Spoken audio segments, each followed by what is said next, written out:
Son birkaç aydır yağışlarla birlikte barajlarımızın doluluk seviyesi sevindirici bir düzeye geldi.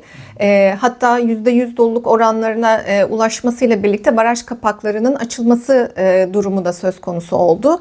Barajlarımızın doluluğu yaza güçlü bir giriş yaptığımızı gösteriyor. Bizim için avantajlı bir durum. Özellikle geçtiğimiz sene yaşadığımız olağanüstü kuraklığı da göz önüne alacak olursak bu sene bu tablo oldukça rahatlatıcı. Ancak sadece barajlarımızdaki doluluk oranları su güvencesinin tek bir parametresi değil. Önümüzdeki yazın yine normallerin üzerinde sıcak geçeceği öngörülüyor. Tahminler bu yönde.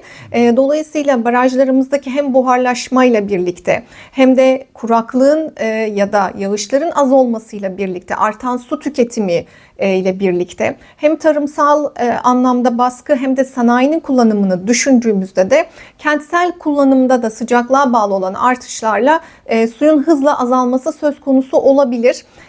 Beklenen yağışlar ya da yağış rejimindeki düzensizlikleri, iklim değişikliğiyle ilgili süreçleri de hesaba kattığımızda aslında bizim suyu nasıl yönettiğimiz ön plana çıkıyor. Yani barajlarımızda suyun var olması demek mevcutta hiçbir önlem almadan suyu yine aynı şekilde kullanmaya devam etmemiz anlamına gelmiyor.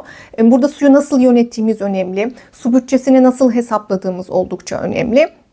Dolayısıyla yazı belki rahat geçirebiliriz ama bu yıl sonuna kadar tamamen risksiz bir ortamda olduğumuzu göstermiyor.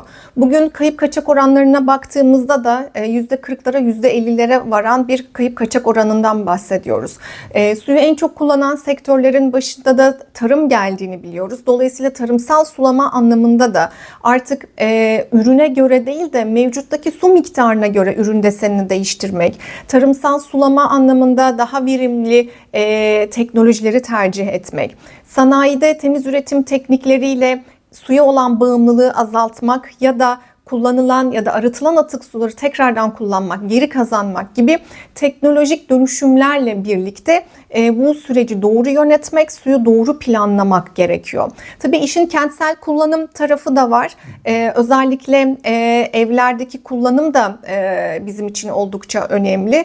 Her ne kadar su kullanım oranları içerisinde kentsel kullanımın payı daha düşük gibi gözükmüş olsa da yine de toplum olarak bilinçli bir şekilde suyu israf etmeden ve hem evsel kullanımda olsun gerek kentsel kullanımda olsun doğru bir planlamayla suyu yönetirsek bundan sonraki süreçlerde karşımıza gelebilecek potansiyel kuraklık durumlarını da doğru yönetmiş oluruz. Çünkü suyun olmadığı bir ortamda maalesef ne tarımsal üretimden bahsedebiliriz ne de sanayide süreklilikten bahsedebiliriz. Su varsa hayat var diyoruz. Dolayısıyla kentsel kullanımda da oldukça önemli bir payı olduğu için bizim için bu anlamda hem havza bazlı su kaynaklarının yönetilmesi hem sulak alanların korunması hem de birer bilinçli tüketici olarak sürece dahil olmamız gerekiyor ki suyu kaybetmeyelim.